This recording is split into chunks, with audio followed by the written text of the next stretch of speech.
Esta etapa comienza en la pubertad alrededor de los 12 años y dura el resto de la vida. Para situarnos mejor cronológicamente, diré que la fase genital comprende la pubertad y lo que actualmente se llama adolescencia.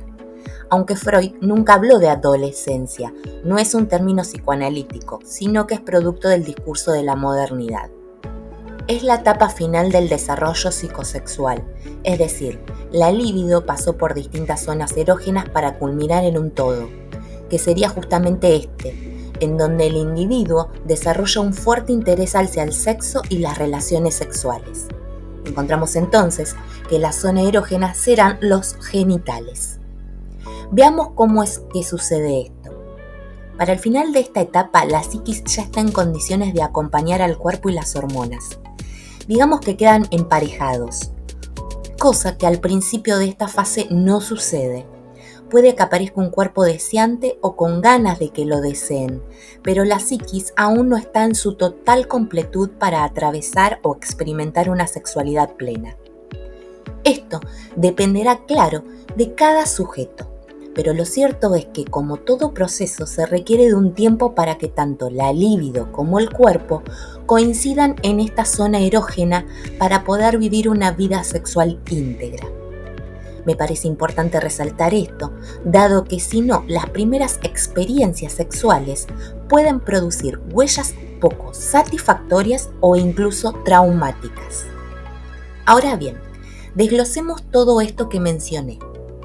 En las primeras fases descritas por Freud, la atención se centraba únicamente en las necesidades individuales que permitieran la supervivencia, como comer o eliminar del cuerpo lo que ya no se precisa. En cambio, en esta etapa crece el interés por lo social. Se suele pasar más tiempo con los amigos, quienes actúan como yo auxiliar, por lo que hay al mismo tiempo un alejamiento con los padres y mayor deseo de privacidad. Este alejamiento con los progenitores, como ya mencioné en el video del periodo de latencia, continúa ambivalente. En este sentido, también sufren un duelo por la caída de la omnipotencia de los mismos. Ya no aparecen los padres idealizados, aunque transfiere identificaciones con adultos cercanos que en su mayoría no son familiares directos, pero pueden ser profesores, padres de amigos o personas que le generan admiración por distintos motivos.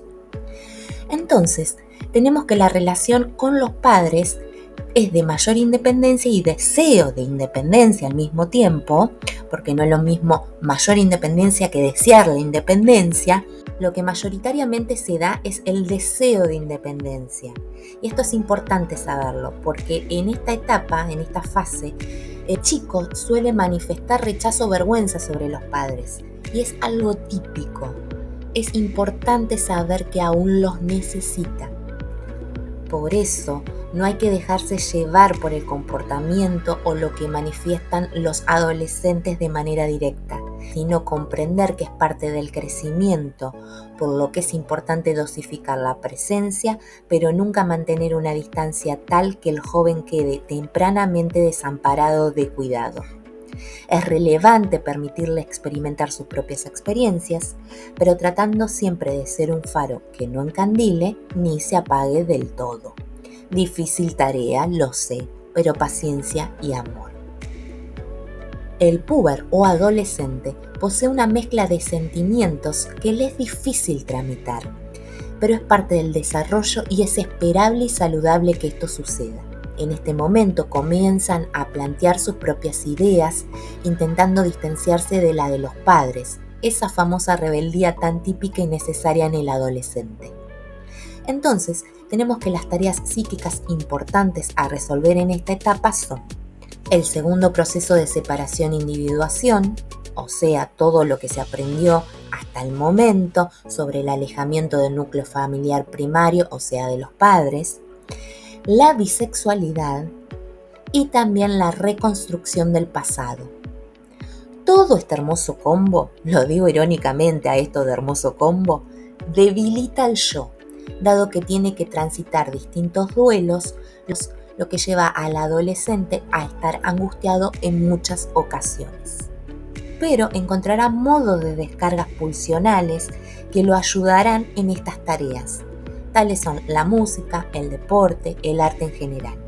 También puede aparecer la agresividad y suciedad. Por ello se suelen observar estas características durante esta fase. Todos los conflictos no resueltos de fases anteriores se intensifican en esta época. Esto explica, entre otras cosas, por qué esta fase se caracteriza por ser una época complicada.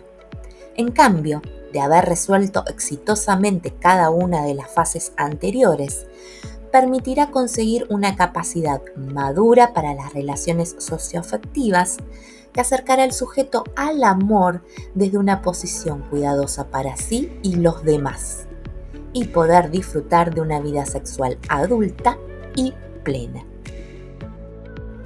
Mi nombre es Evangelina, soy psicóloga, psicoanalista y profesora.